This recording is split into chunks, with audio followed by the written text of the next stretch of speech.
Hello दोस्तों, नमस्कार। Way of maths channel में आपका फिर से स्वागत है। मैं हूं एम के गुजर और इस वीडियो में लेके आया हूं उत्तर पश्चिम रेलवे की सामान्य एवं सहायक पुस्तिका की 59 नंबर करेक्शन स्लिप। दोस्तों, इससे पहले की 58 नंबर तक करेक्शन स्लिप का वीडियो मैं पहले बना चुका हूं, जिनका लिंक डिस्क्रिप्शन में दे रखा है, वो आप वहां से जरूर देखें। और इस वीडियो में 59 नंबर करेक्शन स्लिप लेकर के आया हूं। देखेंगे 59 नंबर करेक्शन स्लिप में क्या क्या परिवर्तन किया गया है। जो परिवर्तन किए गए हैं, एक बार उन परिवर्तनों को आप देख लें। पेज नंबर 97 पर नया सहायक नियम 4.19 का 2 का 8 जोड़ा गया है। सबसे पहला जो 59 करेक्शन स्लिप में जो परिवर्तन किया गया है वो है पेज नंबर 97 पर नया सहायक नियम 4.19 के 2 का 8 जोड़ा गया है। यह पहला परिवर्तन किया गया है 59 नंबर करेक्शन स्लिप में। दूसरा परिवर्तन देखेंगे। दूसरा परिवर्तन पेज नंबर 138 पर G&SR की पुस्तक के पेज नंबर 138 पर सहायक नियम 4.65 को सहायक नियम 4.65 के 1 के रूप में क्रमांकित करके प्रतिस्थापित किया गया है। पेज नंबर 138 पर सहायक नियम 4.65 को सहायक नियम 4.65 के 1 के रूप में क्रमांकित करके प्रतिस्थापित किया गया है। इससे अगला जो परिवर्तन किया गया है वो है पेज नंबर 138 पर नया सहायक नियम 4.65 के 2 व 4.65 का 3 को जोड़ा गया है। पहले सहायक नियम 4.65 ही था, अब उसमें परिवर्तन करके 4.65 का 1, 4.65 का 2 और 4.65 का 3 जोड़ दिया गया है। अगला जो परिवर्तन किया गया है 59 नंबर करेक्शन स्लिप में वो है पेज नंबर 308 पर जो वर्तमान सहायक नियम 17.08 का 1 का 6 का 4 है उसमें और 17.08 का 1 का 6 का 5 है उसमें दोनों में संशोधन किया गया है। पेज नंबर 308 पर जो सहायक नियम है 17.08 का 1 का 6 का 4 और 17.08 के 1 का 6 का 5, इन दोनों में परिवर्तन किया गया है, जो संशोधन किया गया है। ये परिवर्तन 59 नंबर करेक्शन स्लिप में है। ये आपको संक्षिप्त विवरण था। अब आप देखेंगे, इसका उल्लेख देख लें, क्या क्या परिवर्तन किया गया है वो उल्लेख देखेंगे। सबसे पहले देखें आप पेज नंबर 97 पर, पेज नंबर 97 पर देखेंगे। 97 पेज पे सहायक नियम 4.19 के 2 को देख रहे हैं आप। स्क्रीन पर जो दिखाई दे रहा है वो है पेज नंबर 97 का सहायक नियम 4.19 का 2। इसमें गाड़ियों, कोचिंग गाड़ियों के ब्रेक यान के उपस्करों का वर्णन दिया गया है। जो है देखें आप, कोचिंग गाड़ियों के लिए ब्रेक यानों में अलमारी की व्यवस्था की जाएगी जिसमें निम्नलिखित ब्रेक यान उपस्कर यूनिवर्सल चाबी द्वारा बंद करके रखे जाएंगे। ये आप स्क्रीन पर देख रहे हैं। इसमें 7 आइटम दे रखे हैं।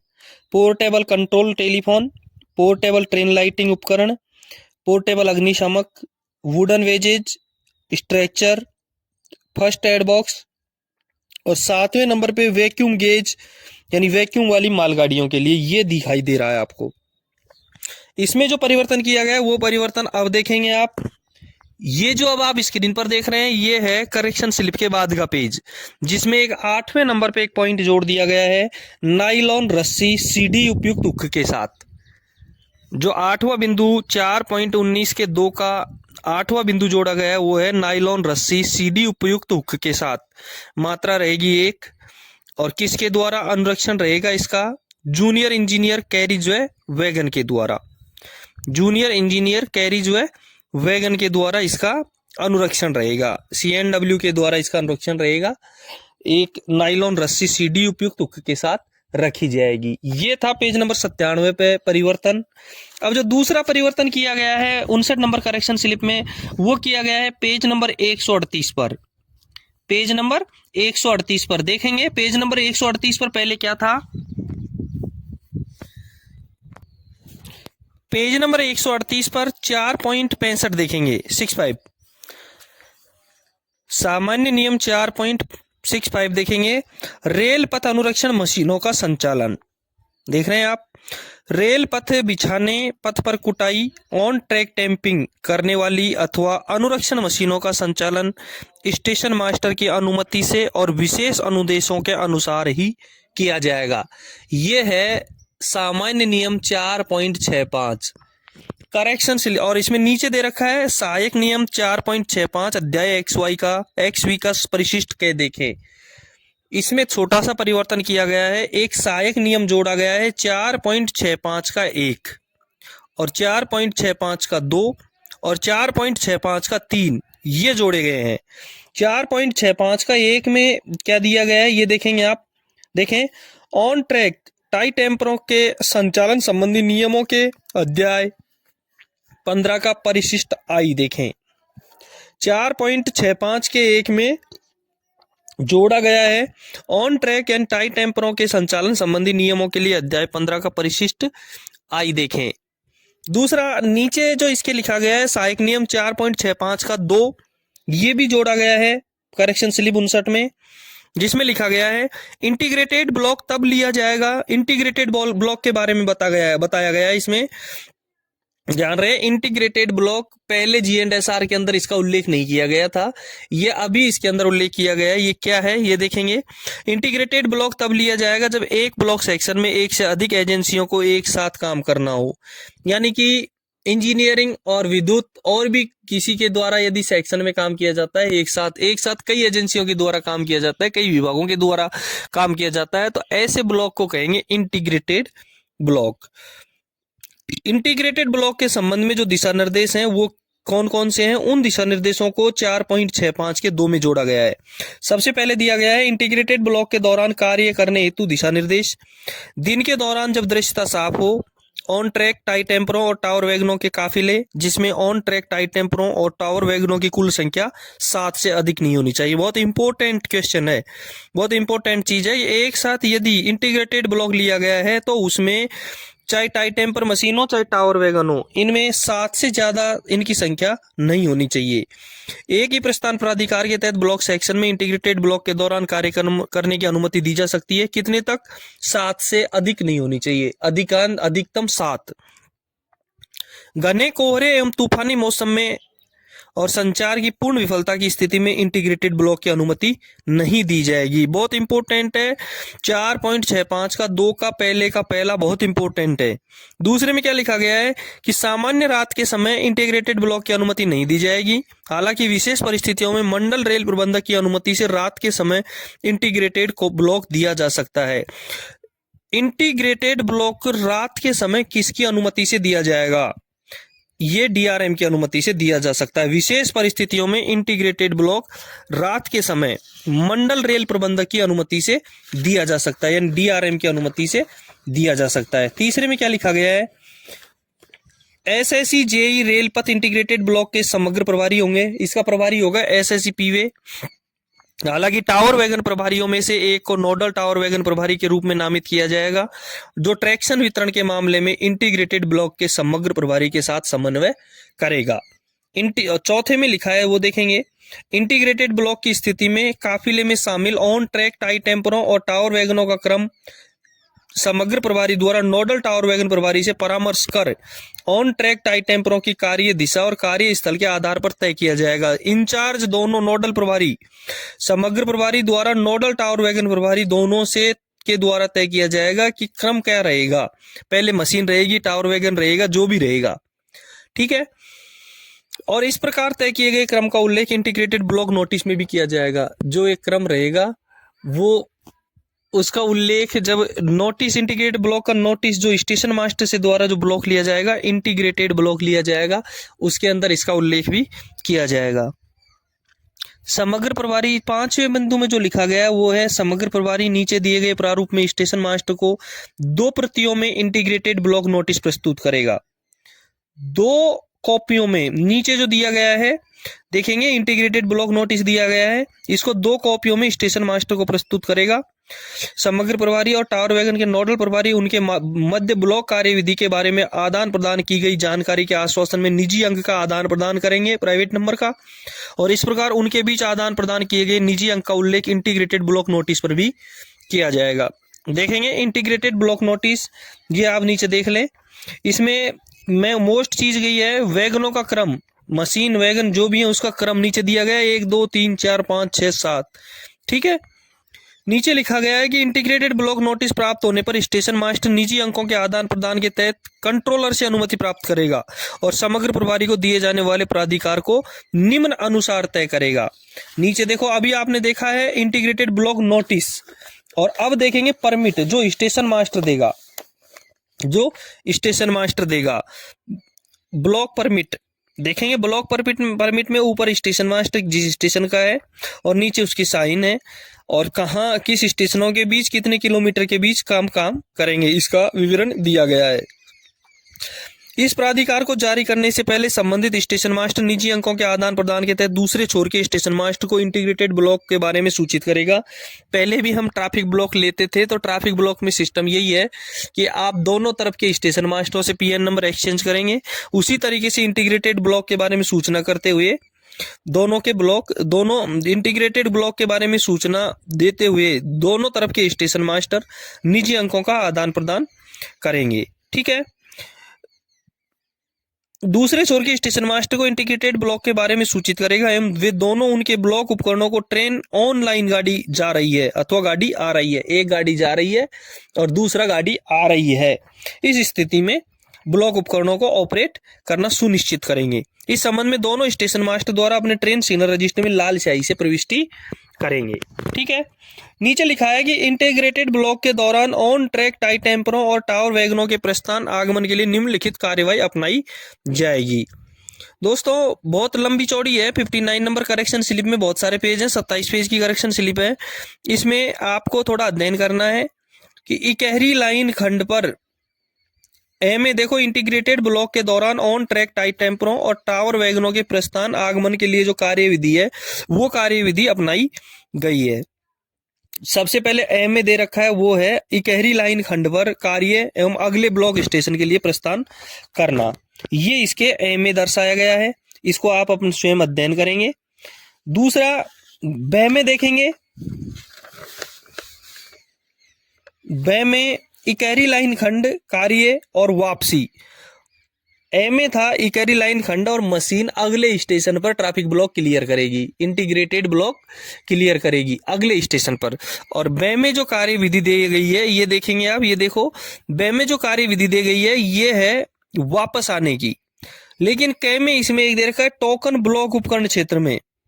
ब्लॉक उपकरण कौन सा होना चाहिए? टोकन वाला, वो कार्य विधि ब में दी गई है, ब के क में। अब ख में नीचे देखें, ख में जो कार्य विधि दी गई है वो है टोकन रहित ब्लॉक उपकरण में इकहरी लाइन खंड होना चाहिए, कार्य करके मशीन या टाई टेम्पिंग मशीन या टावर वैगन वापस आना चाहिए और ब्लॉक टोकन रहित होना चाहिए। इसका उल्लेख इसके ख में किया गया है, ठीक है।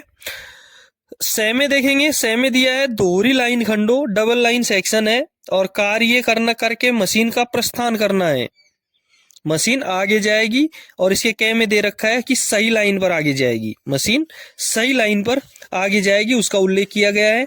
और ख में बरास्ता विपरीत लाइन पर मशीन डबल लाइन का दोहरी लाइन का खंड है, कार्य एवं प्रस्थान करके मशीन गलत लाइन से यानी रॉन्ग लाइन से विपरीत लाइन पर दूसरी लाइन से आगे जाएगी, उसका उल्लेख किया गया है इसके ख में। आगे इसके द में दोहरी लाइन खंड है और कार्य करके मशीन वापस आ रही है। आगे इसके द में दे रखा है वो है कि दोहरी लाइन खंड है और कार्य करके मशीन वापस आ रही है। इसके क में दे रखा है कि बरास्ता सही लाइन हो और इसके ख में दे रखा है कि बरास्ता विपरीत लाइन हो। इसके क में जो दे रखा है वो है कि सही लाइन पर वापिस आएगी और ख में जो दे रखा है वो है कि सही लाइन पर विपरीत लाइन पर वापस आएगी, ये इसके ख में दे रखा है, ठीक है। अब देखेंगे अगले 138 पेज नंबर 138 के 6 पेज पर इंटीग्रेटेड ब्लॉक रद्दीकरण से संरक्षा प्रमाण पत्र कार्य करके, इसमें कार्य करते हुए अपना विवरण दिया गया है कि काम करके मशीन वापस आ रही है या आगे जा रही है। डबल लाइन में, सिंगल लाइन में एक बार आगे जाने का दे रखा है, फिर पीछे आने का दे रखा है। डबल लाइन में आगे जाने का दे रखा है सही लाइन से और विपरीत लाइन से, फिर पीछे आने का दे रखा है सही लाइन से और विपरीत लाइन से। इसका उल्लेख आपने देख लिया, आपको पढ़ना पड़ेगा। आगे इंटीग्रेटेड ब्लॉक रद्दीकरण से संरक्षा प्रमाण पत्र, ये देखेंगे आप। इसमें सीनियर सेक्शन इंजीनियर जो रेल का काम करते हुए सेक्शन में से वापस स्टेशन पे आता है, वो स्टेशन मास्टर को देगा और स्टेशन मास्टर उसको लेकर के पहले नोडल टावर वैगन प्रभारी अपना निजी अंक देगा, समग्र प्रभारी अपना निजी अंक देगा, उसके बाद में वो स्टेशन मास्टर को सुपुर्द करेंगे। स्टेशन मास्टर उस पर साइन करते हुए अपने ले लेता है और उसके बाद में इस प्रमाण पत्र को प्राप्त करने के बाद में 138 नंबर पेज के 7 पे 138 के 7 पे देखो साफ लिखा है कि इस प्रमाण पत्र की प्राप्ति पर स्टेशन मास्टर खंड नियंत्रक को एक दूसरे को छोड़ के स्टेशन मास्टर को निजी अंकों के आदान प्रदान के सहित सूचित करेगा कि ब्लॉक सेक्शन को साफ कर दिया गया है और लाइन को सामान्य संचालन के लिए सुरक्षित प्रमाणित कर दिया गया है और ब्लॉक को रद्द करेगा। ये लिख करके देगा। ये प्राप्त करने के बाद में वो दोनों तरफ बताएगा स्टेशन मास्टरों को। स्टेशन मास्टर ब्लॉक उपकरण को सामान्य स्थिति में करेंगे और ट्रेन सिग्नल रजिस्टर में आवश्यक इंदराज करेंगे। उसके बाद सामान्य कार्य संचालन शुरू किया जाएगा। ठीक है। इसके नीचे ही समग्र प्रभारी, इंटीग्रेटेड ब्लॉक के जो सारे प्रभारी हैं, समग्र प्रभारी जो मुखिया है, संरक्षा प्रमाण पत्र जारी करने से पहले ये देखने के लिए सर्वथा उत्तरदायी रहेगा कि सेक्शन सभी अवरोधों से मुक्त है और सामान्य कार्य संचालन के लिए उपयुक्त है। ये दूसरे नंबर में दे रखा है एहतियातें उसकी क्या क्या जिम्मेदारी हैं, वो इसमें दिया गया है। देखो, समग्र प्रभारी कार्यस्थल के बचाव के लिए तथा उल्लंघन की स्थिति में यदि कोई हो तो पास वाली लाइन के बचाव के लिए जिम्मेदार होगा। दूसरा, कार्य समाप्त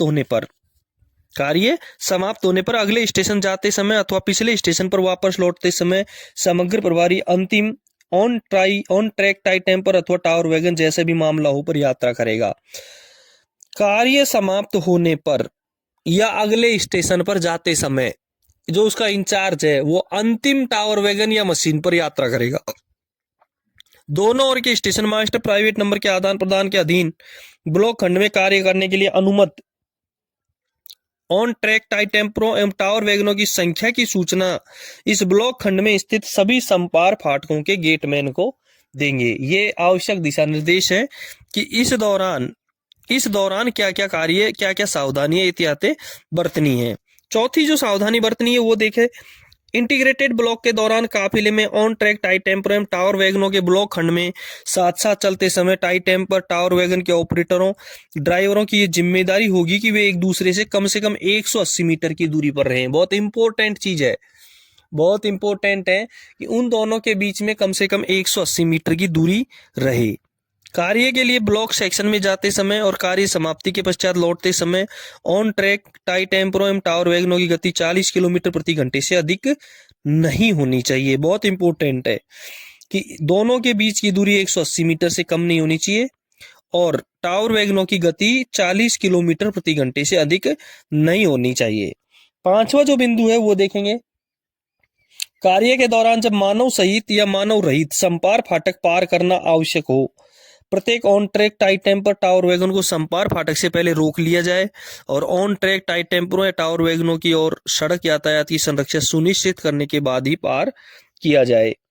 छठा जो बिंदु है वो है, काफिले का समग्र प्रभारी ऑन ट्रैक टाई टेम्परों टावर वैगनों के बचाव के लिए सदैव अपने साथ 4 सक्षम झंडी वाले फ्लैगमैन जो प्रत्येक बैनर, फ्लैग, पटाखों तथा लाल हाथ झंडियों से सुसज्जित हो रखेंगे। कितने? 4। एक फ्लैगमैन कार्यस्थल के दोनों ओर 600 मीटर की दूरी पर बैनर, फ्लैग प्रदर्शित करेगा और इसी प्रकार एक फ्लैगमैन कार्यस्थल के दोनों ओर 1200 मीटर की दूरी पर हाथ सिग्नल लेकर के खड़ा रहेगा। ठीक है। 7वां जो बिंदु है वो है, यदि यह लगता है कि कार्य करते समय on track tie tamper tower wagon आसन्न line in double multiple line section पर अथवा यार्ड में उल्लंघन करेंगे, यानी उसको ऑक्यूपाइड करेंगे, तो समग्र प्रभारी को ब्लॉक नोटिस से स्पष्ट रूप से इसका उल्लेख करना होगा और आसन्न लाइन या लाइनों को भी ब्लॉक करने की अनुमति प्राप्त करनी होगी। और उस स्थिति में दोनों लाइनों को उपर्युक्त पैरा 2 का 6 के अनुसार संरक्षित किया जाना चाहिए। 2 का 6 के अनुसार संरक्षित किया जाना चाहिए। 2 के 6 में अभी पढ़ा है कि काफिले का समग्र प्रभारी ऑन ट्रैक टाई टेम्परों टावर वैगनों के बचाव के लिए सदैव अपने साथ 4 सक्षम झंडी वाले फ्लैगमैन जो प्रत्येक बैनर फ्लैग पटाखों तथा लाल झंडियों से सुसज्जित हो रखेंगे। एक फ्लैगमैन कार्यस्थल के दोनों ओर 600 मीटर की दूरी पर बैनर फ्लैग प्रदर्शित करेगा और इसी प्रकार एक फ्लैगमैन कार्यस्थल के दोनों ओर 1200 मीटर की दूरी पर हाथ सिग्नल दिखाएगा। इस तरीके से संरक्षित किया जाना आवश्यक है। 8वें नंबर के बिंदु में देखेंगे कि इंटीग्रेटेड ब्लॉक के दौरान समग्र प्रभारी अन्य कार्यरत एजेंसियों के प्रभारियों के साथ समन्वय रखेगा ताकि संरक्षण सुनिश्चित की जा सके। कम्युनिकेशन तो चालू रखना है उस समय। 9 नंबर के बिंदु में लिखा है कि यदि आवश्यक हो तो पावर ब्लॉक लेने और कार्य समाप्ति के बाद उसे रद्द करने के लिए नोडल टावर वैगन प्रभारी भी जिम्मेदार होगा, यदि आवश्यक हो तो। 10वें नंबर में लिखा है कि खंड नियंत्रक इंटीग्रेटेड ब्लॉक के लिए दी गई अनुमति के संबंध में नियंत्रण कार्यालय में स्थित सभी कार्यरत एजेंसियों के नियंत्रकों को सूचित करेगा, सभी कंट्रोलरों को सूचित कर देगा। सभी कार्यरत एजेंसियों के संबंधित नियंत्रक नियंत्रण कार्यालय से ब्लॉक की निगरानी करेंगे। कंट्रोलर भी सभी कंट्रोलर अपने कंट्रोल रूम से ही उनकी निगरानी करेंगे, यथावत सावधानियां रखेंगे। 11 नंबर के जो बिंदु में लिखा है वो देखेंगे कि station master engineering block register, power block register और ट्रेन सिग्नल रजिस्टर में लाल स्याही से आवश्यक प्रविष्टियां करेगा। इंटीग्रेटेड ब्लॉक के मामले में station master engineering block register, power block register और ट्रेन सिग्नल रजिस्टर TSR में लाल स्याही से आवश्यक प्रविष्टियां करेगा। दोस्तों ये था सहायक नियम 4.65 का बिंदु 2।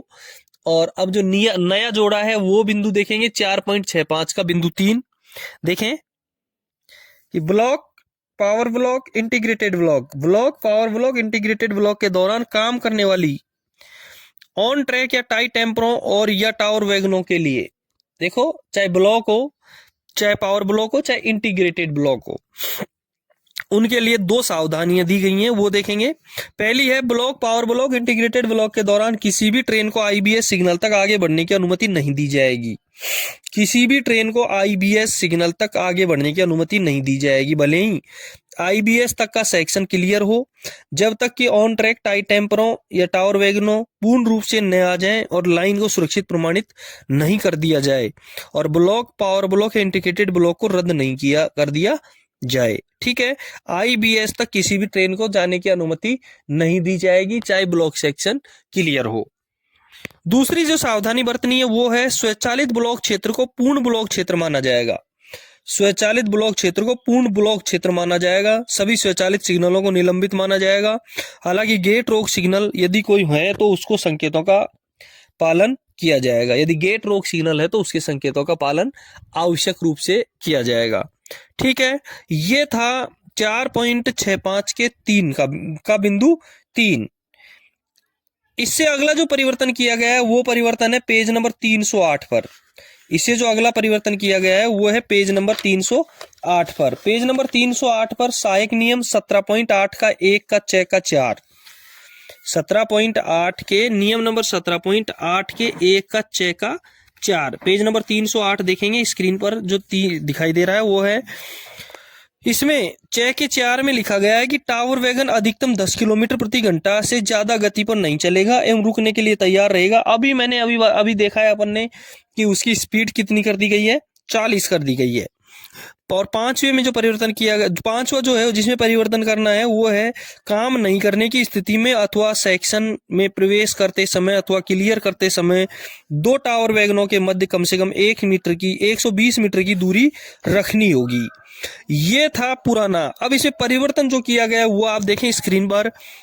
स्क्रीन पर जो दिया गया है इसमें चौथे बिंदु में लिखा गया है कि टावर वैगन अधिकतम 40 किलोमीटर प्रति घंटा से ज्यादा गति पर नहीं चलेगा एवं रुकने के लिए तैयार रहेगा। परिवर्तन कर दिया, पहले इसमें 10 किलोमीटर प्रति घंटे की रफ्तार थी, अब इसको 10 किलोमीटर प्रति घंटे की रफ्तार से बढ़ा करके 40 किलोमीटर प्रति घंटे की रफ्तार कर दी गई है। पांचवें बिंदु में लिखा गया है कि काम नहीं करने की स्थिति में अथवा अर्थात सेक्शन में प्रवेश करते समय अथवा क्लियर करते समय, काम नहीं कर रहा है सेक्शन में, ब्लॉक सेक्शन में प्रवेश कर रहा है या निकल रहा है, सेक्शन क्लियर कर रहा है, समीपवर्ती टावर वैगनों या दूसरी मशीन समान मशीनों से कम 180 मीटर की दूरी रखनी होगी। ये पहले 120 मीटर की दूरी थी। ये परिवर्तन किया गया है 308 नंबर के पेज पर। दोस्तों ये था 59 नंबर करेक्शन स्लिप। जो 59 नंबर करेक्शन स्लिप थी उसमें जो परिवर्तन किया गया था वो परिवर्तन थे ये जो आपको दिखा दिए गए हैं। इससे आगे की जो 60 नंबर करेक्शन स्लिप है वो अगले वीडियो में दिखाएंगे, और इससे पहले की जो करेक्शन स्लिप थी उसका लिंक मैंने डिस्क्रिप्शन में दे रखा है, वहां से आप जरूर देखें। दोस्तों समय समय पर मैं विभागीय परीक्षाओं के पेपरों के वीडियो अपलोड करता रहता हूं, आप जरूर देखिएगा, आपको डिस्क्रिप्शन में जरूर मिलेंगे। यदि अपने डिवीजन या रेलवे में यदि किसी प्रकार के कोई पेपर हैं तो मेरे टेलीग्राम चैनल पर जरूर भेजें, मुझे व्हाट्सअप करें, मेरे मोबाइल नंबर दिए गए हैं। थैंक यू, फिर मिलेंगे अगले एपिसोड में करेक्शन स्लिप 60 के साथ।